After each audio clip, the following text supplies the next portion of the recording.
What is the order of events? Look at verse 18. Christ suffered once for sins. Okay, that's the crucifixion, right? And then what happened? He was put to death in the flesh. And then what happened?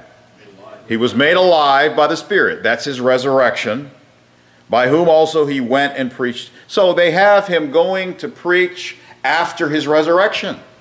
If you just look at the order of events and nothing else, he suffered and died, he was raised again from the dead, and then he went and preached to the, quote, spirits in prison. Now, you could say, looking at the English text, you could say, well, it doesn't necessarily mean he did it in that order, it's just listing the things that he did. So the list is out of order. And that's possible. There are times in the Bible where lists are given of events and they're not always in order. So that's possible, even though it's lame, it's possible. In the English, it's possible, but in the Greek, it is not possible. All right, this is where the grammar is very important. Here's what it's saying.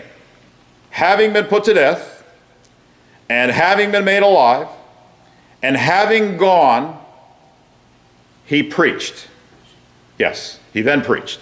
So what it's saying is he preached after all three of those things. That's what it's saying. After he died, after he rose, after he went, he preached. So all three of those things happened before he preached. That's the point. The grammar absolutely requires that interpretation. There's no way around it.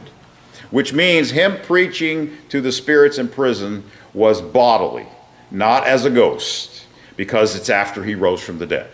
The word that's used here for preached, and it shouldn't be preached, because in English we have the idea that preached means preach the gospel. But that's not what it's talking about. It's the word that's used for simply to announce something. To announce something or proclaim something. It's not asking for somebody to get saved. It is simply making a declaration or an announcement. Does the rest of the New Testament teach that after Jesus rose from the dead, all the angels and authorities and demons, all the spirit realm, became subject to him at that time, after he rose from the dead? Does the rest of the New Testament teach that? No, it's not a new concept. It's taught throughout the New Testament.